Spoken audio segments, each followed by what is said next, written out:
দু পিস পাউরুটিকে একসাথে করে ভালো করে বেলে নিব।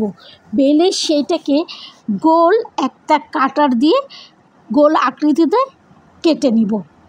কি বুঝতে পারছেন না কি বানাবো? ঠিক আছে, একটু অপেক্ষা করুন, তারপর নিজেরাই দেখতে পাবেন যে আমি এটা দিয়ে কি তৈরি করছি। যাই হোক, দুটো পাউরুটিকে যখন একসাথে আমি বেলে নিয়ে এভাবে কেটে নিলাম, দেখতেই পাচ্ছেন দুটোকে কিন্তু এখন আলাদা করাই যাচ্ছে না। তো এখন আমি একটা ঘন ব্যাটার তৈরি করে নিয়েছি, শুধু ময়দা আর একটু লবণ দিয়ে পানি দিয়ে ব্যাটারটা করেছি। আর পাশেই রেখেছি ব্রেড ক্যাম, সেই ব্যাটার ডুবানো পাউরুটিটাকে ব্রেড ক্যামের সাথে গড়িয়ে নেব। গড়িয়ে নিয়ে একদম ডুবো তেলে এগুলোকে সুন্দর করে ভেজে নেব। আর এগুলো কিন্তু একসাথে অনেকগুলোই করে নেব, একটা একটা করে না করে একসাথে 6-7টা আগে তৈরি করে নেব। নিয়ে এটাকে 10 মিনিট আমি ফ্রিজে রেখেছিলাম নর্মালি, যাতে এটা অ্যাডজাস্ট হয়ে যায়। যাই হোক, এখন আলাদা একটা ফ্রাই প্যানে তেল নিয়েছি, সেই তেলের মধ্যে আমি একটা একটা করে ব্রেডগুলো ডুবো তেলে ভেজে নেব। আর এগুলো কিন্তু ভাজতে ভাজতে এত সুন্দর করে ফুলে উঠবে যে দেখে মনে হবে কি আপনি ডালপুরি বা ভেলপুরি তৈরি করছেন। এগুলো কিন্তু মুচমুচিও হয়, একটু শক্তও হয়। সবগুলো আমার ভাজা হয়ে গেলে আমি আবার একটা পাত্রে এগুলোকে সুন্দর করে সাজিয়ে নেব ছবি তোলার জন্য। ছবি তুললে দারুণ উঠবে। তারপরে সেগুলোকে করব কি, এখানে মাঝখান থেকে একটাকে কেটে 2 টুকরো করে নেব। হ্যাঁ, এখন দেখতে পারলেন তো পকেট হয়ে গেল। তার মানে আমি আজকে ব্রেড পকেট শর্মা তৈরি করব। আর এর জন্যই আমি একটা পাউরুটিকে 2 টুকরো করে নিয়েছি এবং সেটা কিন্তু পুরো পকেটের মতোই হয়ে গেছে।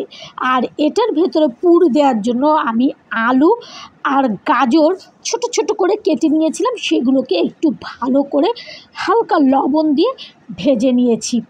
আর এই তেলের মধ্যেই কিন্তু পেঁয়াজ দিয়ে দেবো।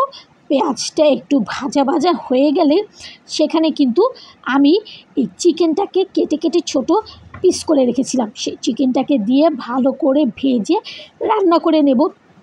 জি, এই পুরটাই আমি সেই পকেট ব্রেডের ভেতরে দেব।